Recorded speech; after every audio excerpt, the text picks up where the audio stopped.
समस्त लौकिक सीमाओं से बाहर निकलकर अलौकिक ज्ञान को प्राप्त करके अपनी इस लौकिक जीवन यात्रा को आदर्श बनाने के लिए नित्य है प्रयत्नशील जिज्ञासु वृंद। कल हमारी चर्चा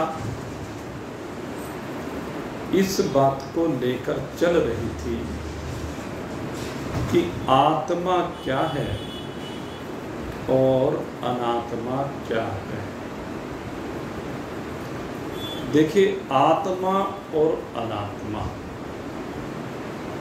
इस लौकिक जगत की अगर बात करें तो दोनों मिलकर के चलते हैं। अगर इस लौकिक जगत को देखें तो इसमें संपूर्ण व्यवहार अनात्मा का है। लौकिक जगत में जो कुछ भी हो रहा है वह अनात्मा ही है और ये अनात्मा आत्मा के सहारे पर टिका हुआ है। अगर आत्मा का आधार ना हो, आत्मा का अस्तित्व ना हो तो अनात्मा कुछ भी नहीं है। अनात्मा आत्मा से ही अस्तित्व को प्राप्त करके आत्मा सा भासता है, सत सा भासता है तो असत, लेकिन भासता सत्य की भांति है। और जब तक ये जीवन का व्यवहार रहता है तब तक मेरे मित्रों हमें इस व्यवहार काल में इस अनात्मा के सहारे ही, हमें से मतलब इस जीव को यहाँ पर अनात्मा के सहारे ही इस जीवन की यात्रा को परिपूर्ण करना होता है। तदर्थ आत्मा और अनात्मा दोनों का भली प्रकार से ज्ञान होना अनिवार्य है। जब अनात्मा का भली प्रकार से ज्ञान हो जाता है तो अनात्मा में आसक्ति समाप्त हो जाती है। फिर अनात्मा कार्य तो करता रहता है, जो आवश्यक है वो कार्य होता रहता है। यहाँ से कर्तापन समाप्त होकर के अहमता और ममता ये दोनों भाव समाप्त होकर के केवल एक मैं आत्मा हूँ ये भाव शेष रहते हुए जब तक शरीर है, शरीर की यात्रा अनात्मा के साथ साथ यात्रा करती रहती है। यद्यपि आत्मा कभी भी अनात्मा से जुड़ता नहीं है, लेकिन फिर भी लौकिक व्यवहार में जुड़ा हुआ सा दिखाई देता है। जैसे बिजली का जो तार है, इसके अंदर बहने वाली विद्युत, तारों में बहने वाली विद्युत, एक तो तार है, एक तारों में बहने वाली विद्युत है। वो विद्युत और वो तार दोनों बिल्कुल पृथक पृथक हैं, लेकिन जिस समय विद्युत का प्रवाह तारों में होता है तो उस समय दोनों एक रस दिखाई देते हैं तो पृथक पृथक लेकिन एक रस दिखाई देते हैं। जैसे दूध में मीठा मिला दीजिए और दूध में मीठे के मिलाने पर वो एक ही दूध के रूप में दिखाई देता है, यद्यपि दूध और मीठा दोनों अलग अलग हैं। इसी प्रकार से जैसे मिठाइयाँ आपकी बनी हुई हैं, उनमें मीठा मिला दीजिए और मावा मिला दीजिए या अन्य अन्य पदार्थ मिला दीजिए तो वे सब वास्तव में हैं तो पृथक, लेकिन मिलकर के एक रूप हो जाते हैं। मान लीजिए बर्फी है, मावा और मीठा दोनों मिलकर के एक हो गए, आपको दोनों पृथक पृथक दिखाई नहीं देते। इसी प्रकार से इस संसार में आत्मा और अनात्मा दोनों एक रूप दिखाई देते हैं, यद्यपि दोनों हैं पृथक। आत्मा और अनात्मा बिल्कुल भिन्न चीजें हैं, लेकिन फिर भी दोनों इस शरीर में एक रूप होकर के दिखाई देते हैं। यद्यपि शरीर व्याप्य है और आत्मा व्यापक है। व्यापक का मतलब फैला हुआ, विस्तार को प्राप्त, अनंतता। और शरीर का कोई कितना विस्तार है? बहुत सीमित सा। किसी भी शरीर को ले लीजिए, कितना विस्तार है।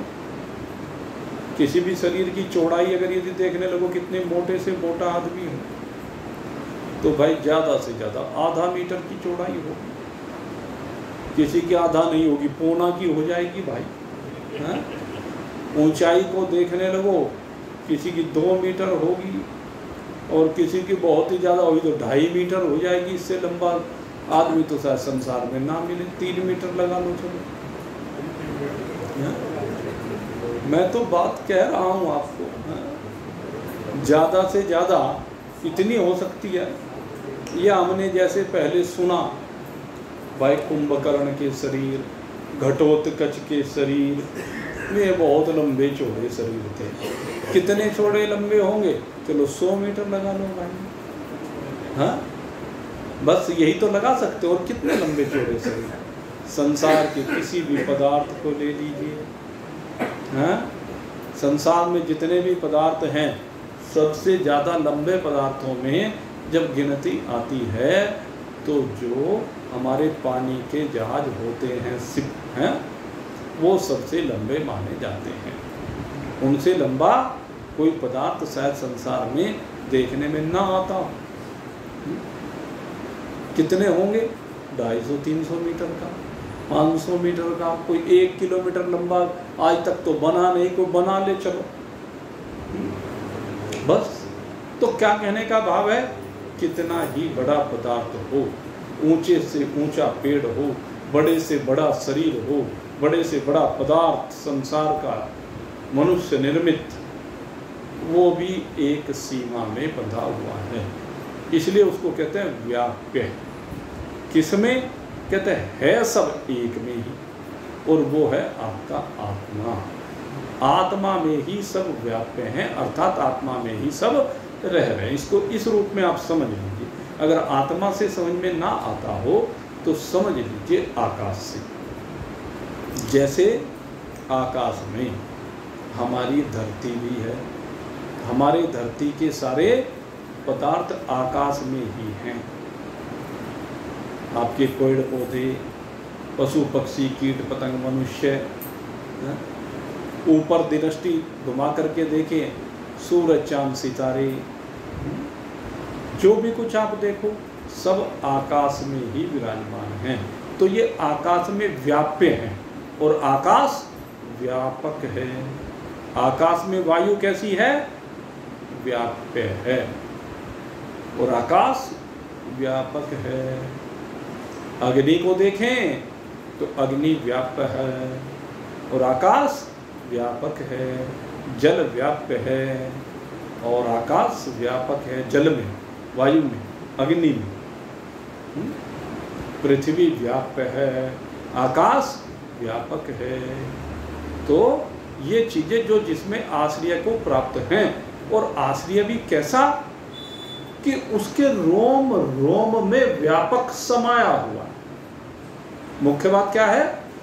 व्यापक की विशेषता ये है वो और सब जगह भी है और उसके अंदर भी समाया हुआ है। तो आकाश वायु के अंदर भी समाया हुआ है, अग्नि के अंदर भी समाया हुआ है, जल के अंदर भी समाया हुआ है और पृथ्वी के अंदर भी समाया हुआ है। ये नहीं कि जितनी पृथ्वी है उससे अलग अलग आकाश होगा। आकाश पृथ्वी के अंदर भी है। और इसमें सबसे सुंदर दृष्टांत समझाने के लिए मैं आपको ये चश्मे से समझाया करता हूँ। आपके अगर यदि ध्यान हो, हैं, जब चश्मे के ऊपर ये ट्यूबलाइट का प्रकाश आकर के पड़ता है तो इसके सरफेस पर पड़ता है, और सरफेस पर पड़ने वाला प्रकाश इधर भी पास हो जाता है, इधर से इधर गया। जब ये इधर भी है इधर भी है, तो जो ग्लास है, ये कांच है चश्मे का, तो इस कांच में नहीं है क्या? है ना, कांच में भी। अगर कांच में नहीं होगा तो इधर नहीं आ सकता, इधर तभी आ सकता है जब कांच में से निकल जाए। तो इसीलिए कहते हैं आकाश इनके अंदर व्यापक है। व्यापक उसी को कहते हैं जो उसके चारों सर्वत्र विराजमान है, जो पृथ्वी के अंदर भी है, पृथ्वी के बाहर भी है, जो जल के अंदर भी है और जल के बाहर भी है, जो अग्नि के अंदर भी है, अग्नि के बाहर भी है, जो वायु के अंदर भी है, वायु के बाहर भी है। तो आकाश ऐसा है जैसे, अरे भाई इसे एक बार वैसे दबा दिया करो, ये फिर ये जो है, जो व्यापक तत्व है वो इसके अंदर समाया होता है। व्यापक शब्द उसमें विराजमान होता है। व्याप्य जो होता है वो उसमें व्यापक में विराजमान होता है। व्यापक विराजमान, व्याप्य व्यापक में ही विराजता है, रहता है। अब व्याप्य उसके अंदर रह करके क्या करता है? कहते हैं व्यापक से व्याप्य को शक्ति मिलती है। यद्यपि व्यापक करता कुछ नहीं, व्यापक क्या है? असंग है। सूर्य है, असंग है वो। सूर्य भी, चलिए सूर्य का दृष्टांत ले लीजिए। सूर्य असंग है, किस दृष्टिकोण से? इस पृथ्वी को ताप देने से। ताप मिल तो रहा है लेकिन सूर्य असंग है। और मैं उदाहरण देना चाहता था आकाश का। आकाश बिल्कुल असंग है। कैसे असंग है? कि आकाश पृथ्वी के धर्म से, जल के धर्म से, अग्नि के धर्म से, वायु के धर्म से जुड़ा हुआ नहीं है। अगर इनके धर्मों से जुड़ जाए तो असंग ना रहे। सूर्य अगर यहाँ ताप के धर्मों से जुड़ जाए तो असंग ना रहे। सूर्य हमारे शरीर को ताप देता है, वहां से तो किरण निकल आई सो निकल आई। अब वहां से निकली हुई किरणों से सूर्य का संबंध रहा क्या? सूर्य ने तो निकाल दिया। तो सूर्य की किरणें जहां जहां जो भी प्रभाव डालती हैं उस प्रभाव से सूर्य असंग है। सूर्य को कुछ भी लेना देना नहीं है। आकाश को उसी प्रकार से कुछ भी लेना देना नहीं है। आकाश में वायु कुछ भी करे,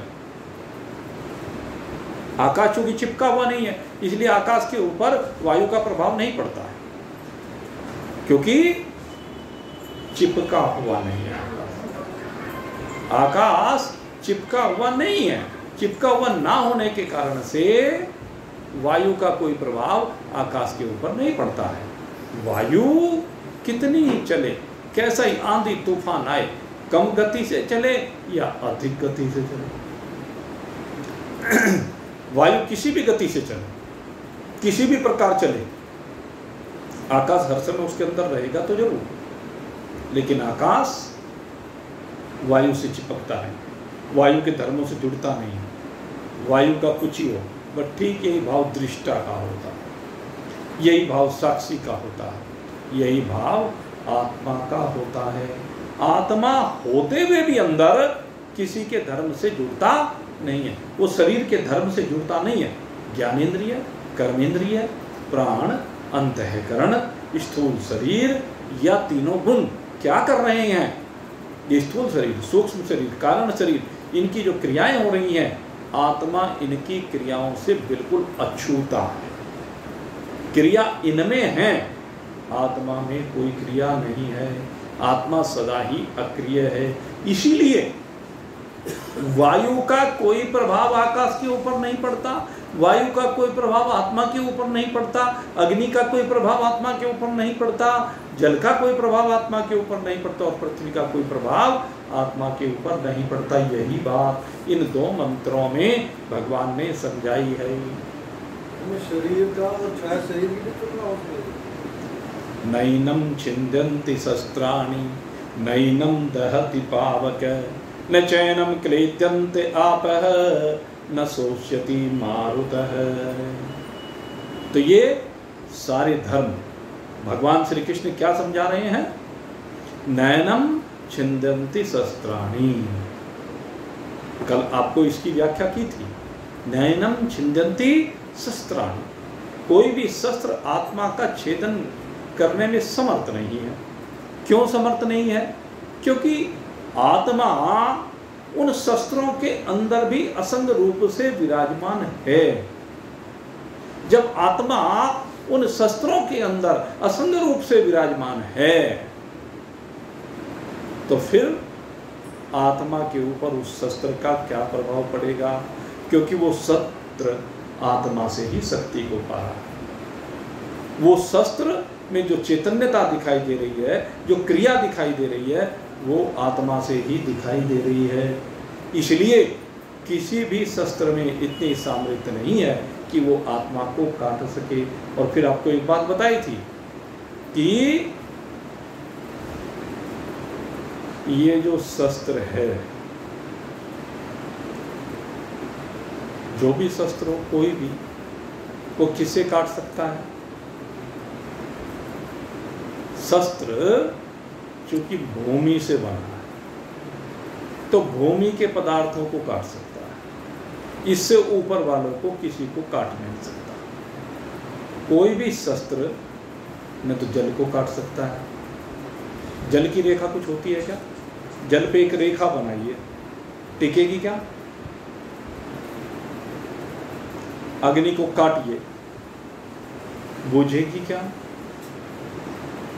वायु को काटिए, रुकेगी क्या? तलवार के द्वारा इन तीनों पर प्रहार कर दीजिए, लेकिन तीनों के तीनों पृथ्वी तत्व से कटेंगे नहीं। क्यों नहीं कटते? अब इसके पीछे भी एक कारण है।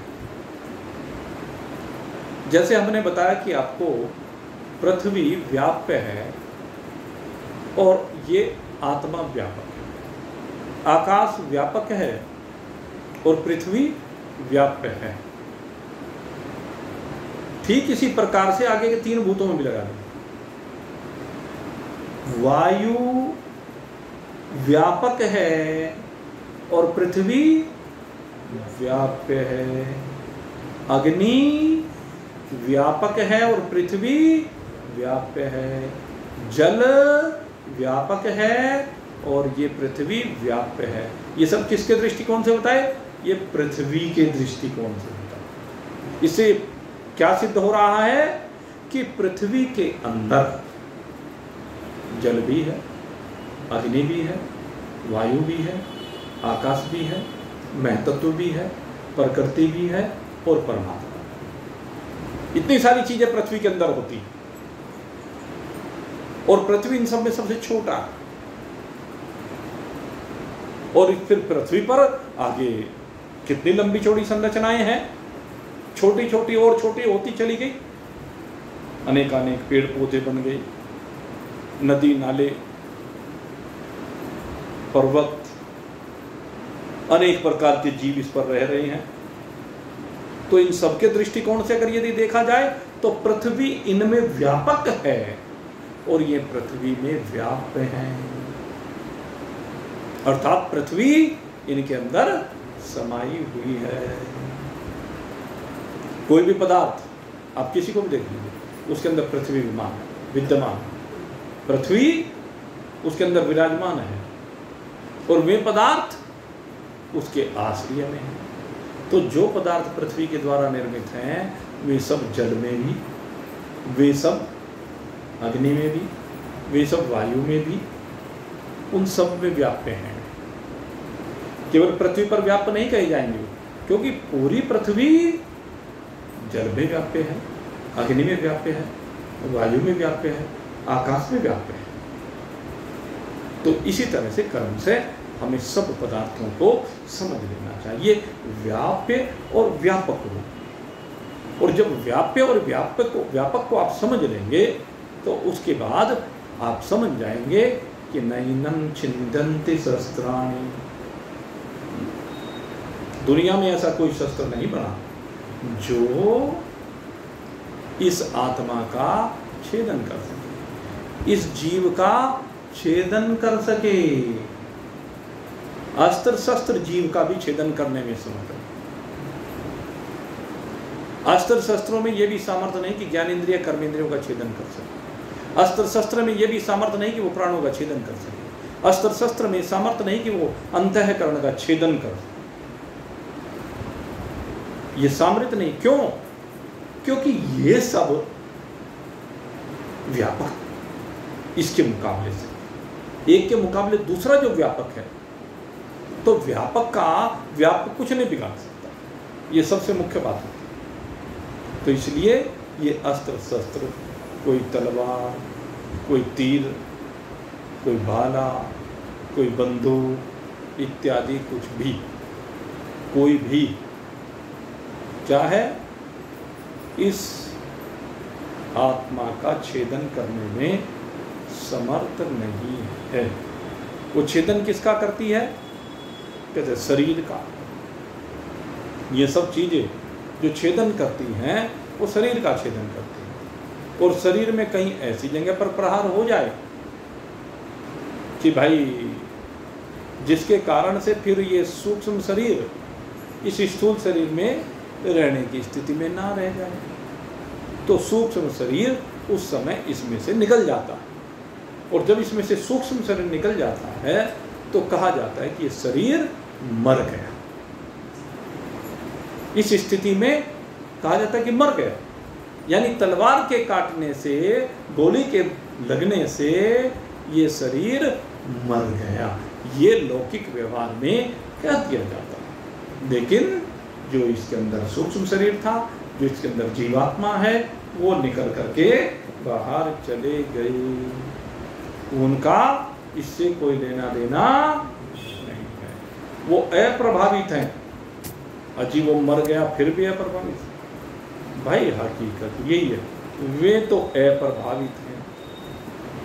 वो अलग बात है कि शरीर उनको अब रखने की स्थिति में रहा नहीं। जैसे कोई मकान, जब बरसात हुई तो बरसात होने पर मकान की कड़ियाँ टूट करके गिर गई। अब जब मकान की कड़ियाँ टूट करके गिरी तो उस मकान के अंदर जो रहने वाले थे वो लोग बाहर भाग गए निकल करके। क्यों भागे? क्योंकि अब उन शरीरों की वहाँ रहने की सामर्थ्य नहीं रही। ठीक इसी प्रकार से किसी अस्त्र शस्त्र के प्रहार से इस जीवात्मा की, इस सूक्ष्म शरीर की, इस शरीर रूपी घर में रहने की सामर्थ्य नहीं रही।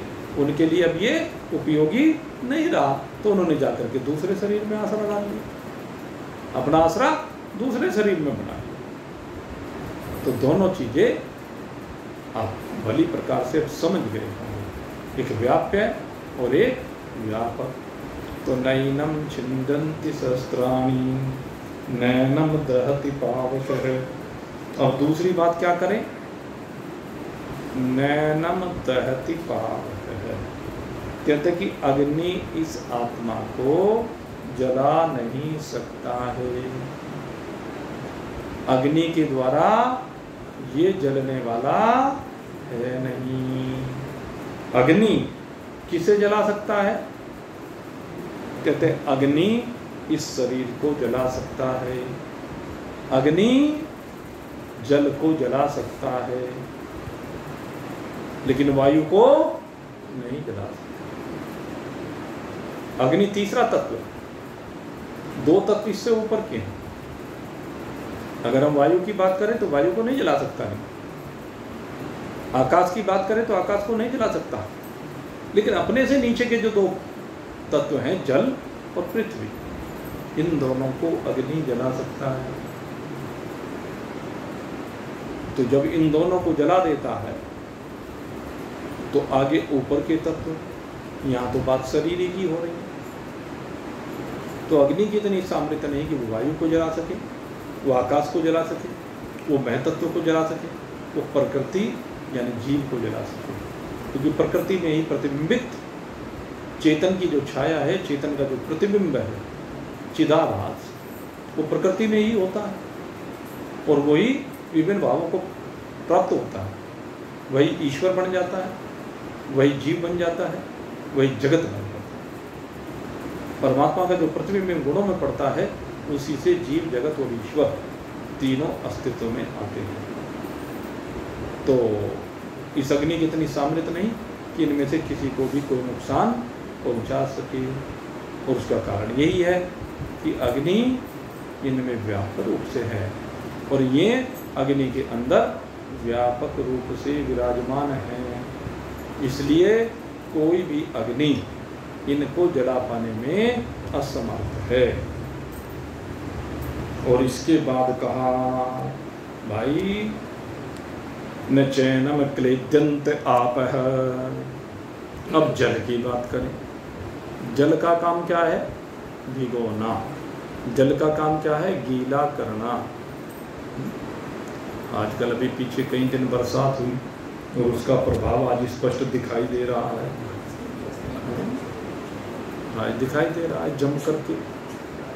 तो ये जो बरसात हुई, इसमें लोगों के मकान गीले हो गए।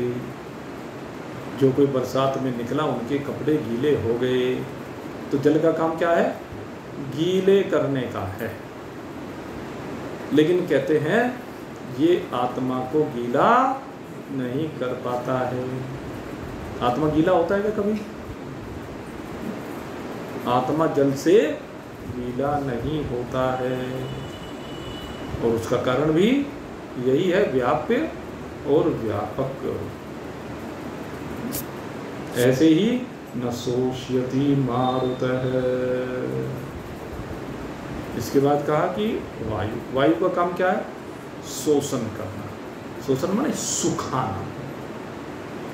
आप कितनी बरसात होती रहे, कितनी सर्दी होती रहे, और वायु बिल्कुल बहुत ही मंद गति से मंद गति से चल रही है। कितनी मंद गति से चल रही है वो वायु। और आप अपने वस्त्रों को अपने कमरों के अंदर फैला दीजिए, वस्त्र धो करके, तो भी आप देखेंगे कि कुछ समय के बाद एक दिन में नहीं सूखेंगे, 2 दिन में सूखेंगे, 2 दिन में सूखेंगे, 3 दिन में सूखे जाएंगे। वातावरण में कितना ही मॉइस्चर हो, लेकिन वायु के अंदर एक शोषण शक्ति है। वो जल को सोख लेती है, सोख लेती है, और उसके कारण से वस्त्र फिर सूख जाते हैं। लेकिन कहते हैं ये वस्त्रों को कहीं भी कैसे भी सुखा दे, लेकिन आत्मा का शोषण करने में समर्थ नहीं है। शरीरों को सुखा देती है भाई। रेगिस्तान में लू चल रही हो तो इस शरीर के अंदर के पानी को भी निचोड़ लेती है।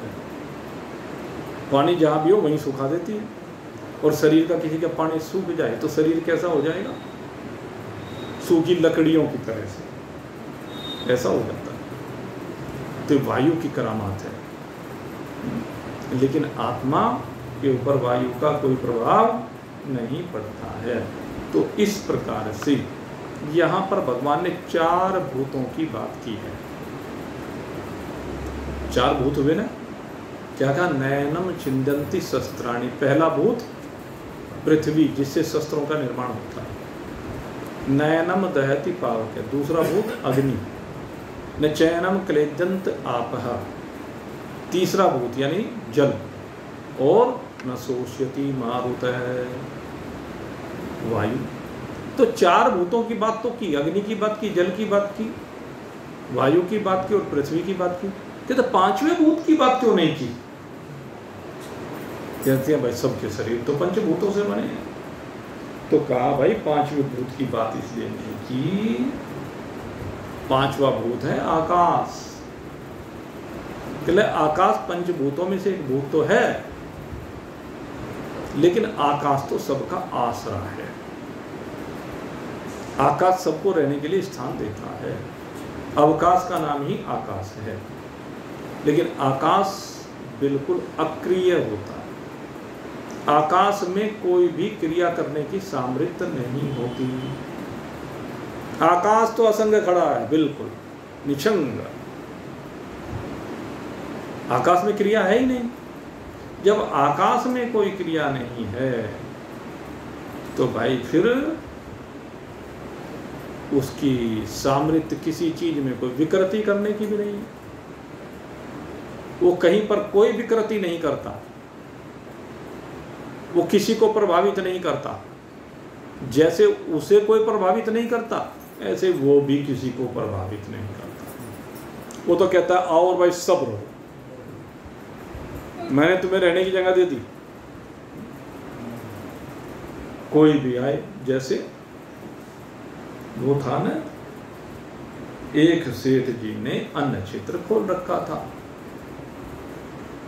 क्योंकि सेठों को प्रेरणा मिली है अन्न क्षेत्र खोलने की। ये जो अन्न क्षेत्र खोलने की परंपरा है, पहले खोला करते थे राजे महाराजे, आपको बताएं। लेकिन फिर हमारे यहाँ ये जो परंपरा चलवाई, फिर भगवान ने ये परंपरा चलवाई महाराजा अग्रसेन जी से। इस परंपरा के जो चलाने वाले आगे महाराजा अग्रसेन जी रहे। महाराजा अग्रसेन जी आज ही के दिन उनका अवतरण हुआ था, और उन्होंने इस परंपरा को गांव-गांव में चलाया, क्योंकि भगवान श्री कृष्ण और महाराजा अग्रसेन जी दोनों के कुल पुरोहित एक ही हैं। और भगवान श्री कृष्ण तो अपनी लीला का स्मरण करके चले गए। जब भगवान श्री कृष्ण अपनी लीला का स्मरण करके अपने धाम चले गए, उस समय महाराजा अग्रसेन की आयु 52 वर्ष की थी। आपको बताएं, 52 वर्ष की अवस्था में वो तो चले गए, और उसके बाद महर्षि गर्ग पहले तो रहे भगवान के साथ, लेकिन उसके बाद महर्षि गर्ग सदा महाराजा अग्रसेन जी के द्वारा पूजित होकर के रहे। महर्षि गर्ग एक बहुत उच्च कोटि के विद्वान महान पुरुष, और उन्हीं की प्रेरणा से उन्होंने महाराजा अग्रसेन जी को प्रेरणा दी। जब इन्होंने अक्षत्रित्व का त्याग करके वैश्यत्व को स्वीकार किया, यद्यपि राजा तो बने रहे, लेकिन उन्होंने वैश्यत्व को स्वीकार किया, और वैश्यत्व को स्वीकार करने के बाद कहा कि तुम्हारा जो कार्य है, क्योंकि भगवान श्री कृष्ण ने इनको आशीर्वाद दिया कि तुम्हारे ऊपर मेरी अर्धांगिनी शक्ति लक्ष्मी की सदा कृपा बनी रहेगी, तुम्हारा राज्य सदा लक्ष्मी की कृपा से फलता फूलता रहेगा। और महाभारत के युद्ध में इनको भगवान श्री कृष्ण ने स्वयं उपदेश दिया। यद्यपि जो गीता जी का उपदेश है ये अर्जुन को दिया, और ये प्रथम दिन दिया, लेकिन 10वें दिन, जिस दिन भीष्म पितामह भी वीरगति को प्राप्त हुए, उसी दिन इनके पिता भी वीरगति को प्राप्त हुए। और उस समय जब ये शोकातुर थे, तो उस समय बहुत छोटा सा उपदेश भगवान श्री कृष्ण ने इनको प्रदान किया, और उसी उपदेश में इन्हें कहा कि तुम चिंता मत करो, तुम्हारे सिर पर अब तुम्हारा पिता बन करके मैं बैठा। भगवान श्री कृष्ण इनके पिता बन करके फिर इनके शीश पर सदा विराजमान रहे, और माता लक्ष्मी जी के लिए भगवान श्री कृष्ण ने कहा कि ये तुम्हारे कुल में सदा तुम्हारी माँ बन करके तुम्हारे साथ में रहेंगे। तो ऐसा आशीर्वाद महाराजा अग्रसेन जी को दिया, और इन्हीं की कृपा से, क्योंकि जब अन्न क्षेत्र चलाना है तो अन्न क्षेत्र को चलाने के लिए भाई बगैर माया के तो चलता है। अन्न क्षेत्र ऐसे थोड़ा नहीं चलता। कोई भी शुभ कार्य करना हो भंडारा ही नहीं, कोई भी शुभ कार्य तो सब में धन की आवश्यकता होती है। और धन जब कृपा होगी तभी तो मिलेगा। माँ लक्ष्मी की जिसके ऊपर कृपा होती है उसी को धन मिलता है। और माँ लक्ष्मी की कृपा महाराजा अग्रसेन जी के ऊपर पूरी रही, इसलिए उन्होंने विधान किया कि मेरे राज्य में, जहाँ तक मेरा राज्य है, कि उस पूरे राज्य में प्रतिदिन अन्न क्षेत्र चलेगा हर गांव में, जिससे किसी भी गांव में एक भी व्यक्ति भूखा ना रह जाए। अगर भूखा रहता है तो उसका दोष, उसका पाप राजा को लगता है। इसलिए सब जगह पर अन्न क्षेत्र चलाने की परंपरा ये महाराजा अग्रसेन जी ने चलाई। और इसी परंपरा का अनुकरण आज तक बहुत सेठ कर रहे हैं, बहुत जिनके ऊपर लक्ष्मी की कृपा है, क्योंकि केवल फिर अग्रवाह तक तो सीमित नहीं रहा इनका राज्य, और इनकी परंपरा भी अग्रवाह तक नहीं रही। इनकी परंपरा को आगे बढ़ते हुए हमारे पश्चिमी उत्तर प्रदेश, दिल्ली, राजस्थान, पंजाब, ये तो विशेष रूप से हैं, और इनके अतिरिक्त वैसे तो पूरे देश में ही, और अब तो पूरे देश में क्या कहें, पूरे विश्व में भाई कोई ऐसी जगह नहीं। हम जहाँ नेपाल में कथा करने के लिए गए, संयोग की बात है वहाँ भी दोनों स्थल ऐसे ही मिले, वहाँ भी दोनों स्थल पर वो अग्रवाल लोग ही मिले, जो होटल है वो भी उन्हीं का मिला, जो भोजन की व्यवस्था वो भी, तो पूरे विश्व में फैल गए, मेरा कहने का मतलब है। और पूरे विश्व में जाकर के इन लोगों ने अपने इस कर्म को नहीं छोड़ा। अन्नदानम महादानम, महाराजा अग्रसेन जी ने जो परंपरा बनाई कि अन्नदानम महादान है, तुम अगर यदि अपने ऊपर लक्ष्मी की कृपा चाहते हो तो अपने हाथ से अन्नदान करो। तो ऐसी एक सेठ की कथा आती है, और उस सेठ की कथा में क्या आता है कि उसने भी महाराजा अग्रसेन जी की परंपरा का अनुसरण करते हुए अन्न क्षेत्र खोल दिया। अब जो भी आए भोजन करे, लेकिन उसने परंपरा बना रखी थी कि भोजन करने से पहले भजन करना जरूर, कहते हैं भजन जरूर करना। अब जो भी आए कहले बैठ के पहले 2 माला भगवान के नाम की जपो। अब ऐसे एक दिन एक व्यक्ति आ गया, कहने के सेठ भोजन मिलेगा? कहले हाँ बिल्कुल मिलेगा, इसीलिए अन्न क्षेत्र खोल रखा है। कहने लगे बहुत अच्छी बात है, पर भाई मेरी एक शर्त है कि पहले 2 माला जपनी पड़ेगी, भजन करना पड़ेगा, तब जा कर के मिलेगा। कहने लगे मैं तो नहीं जपूंगा भाई। कहने क्यों? कहने भगवान को मैं मानता ही नहीं, तो भगवान की माला क्या जपूं? कहने लगे भाई मैंने देखो नियम बना रखा है, नियम बना रखा है तो नियम तो तुम्हें मानना पड़ेगा। कहने लगे ना मैं जपूं तो क्या भोजन नहीं मिलेगा फिर कि नहीं? अब आखिर चला गया, लौट करके वापस चला गया। अब इधर सेठ जी को परेशानी हो गई, भाई आज उनके दरवाजे से कोई व्यक्ति भूखा चला गया, परेशान तो होना स्वाभाविक है, क्योंकि जो उन्होंने सोच रखा था कि दरवाजे से कोई भूखा नहीं जाना चाहिए, वो रात चला गया। तो चिंतन करते करते झपकी आ गई, और उसमें झपकी आने पर स्वप्न में पहुंच गए, और स्वप्न में पहुंचे तो क्या देखा? भगवान सामने है, लेकिन भगवान मुंह फिरा करके बैठे हुए। सेठ जी कहने लगे प्रभु आप मेरे से मुंह क्यों फिरा रहे हैं? कहने लगे मुंह फिराने का काम तूने मेरे भक्त से मुंह फिरा लिया, मैंने तेरे से मुंह फिरा लिया। कहने लगे मैं कौन से भक्त से मुंह फिरा लिया? कहने लगे तूने आज एक मेरे भक्त को बिना भोजन के भेज दिया। कहने लगे उसे आप भक्त कहते हो, वो तो आपको मानता ही नहीं। कहने ऐसे तो संसार में पता नहीं कितने प्राणी हैं,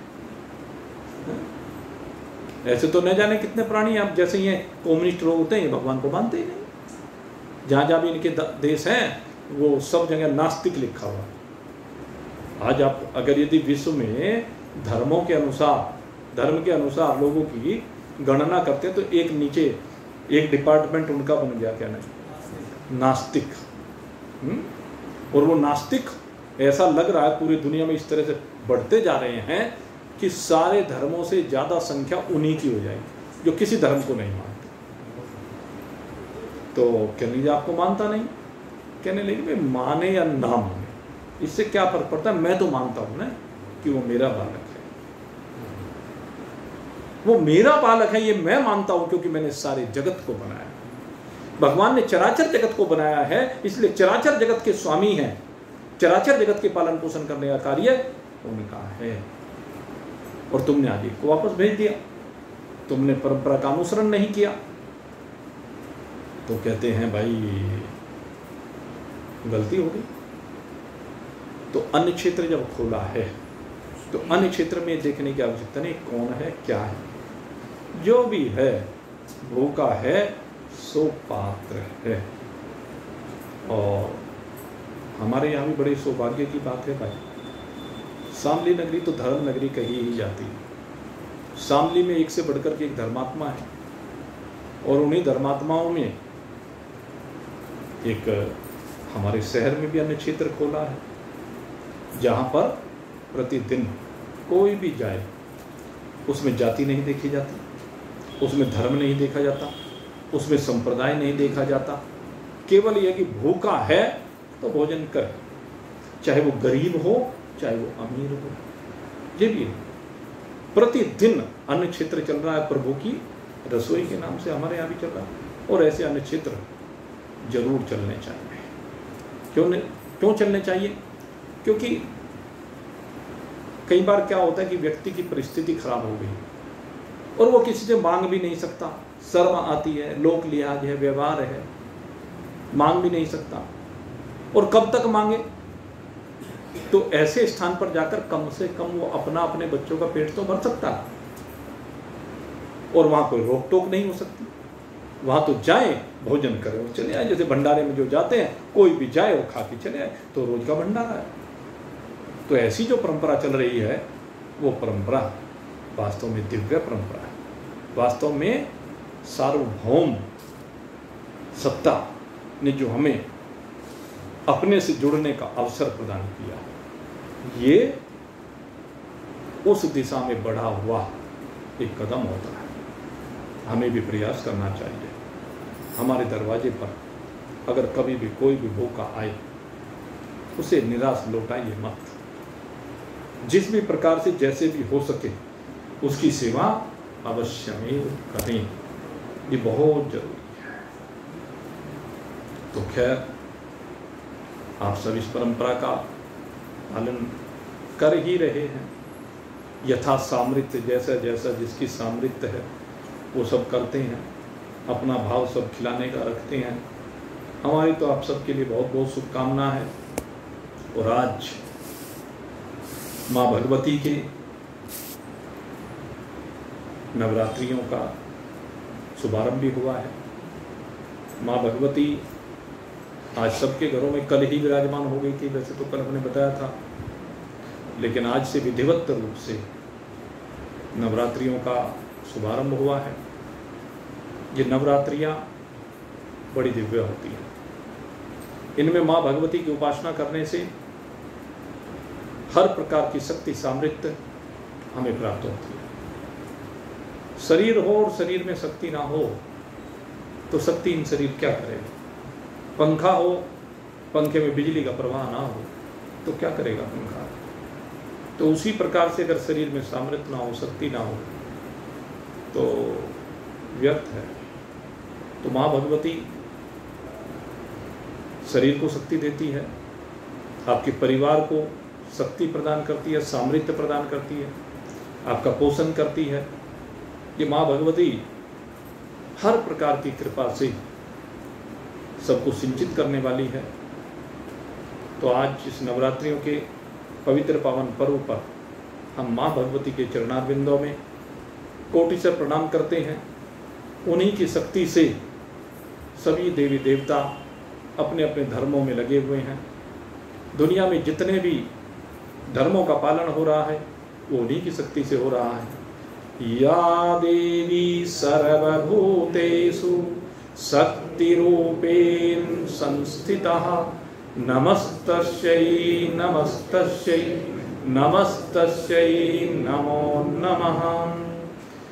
सर्वमंगल मांगल्ये शिवे सर्वार्थ साधिके शरण्ये त्र्यंबके गौरी नारायणी नमोस्तुते। माँ भगवती के चरणारविंदों में कोटि सह नमन करते हुए आज के विषय को अब यहीं पर विश्राम दे रहे हैं।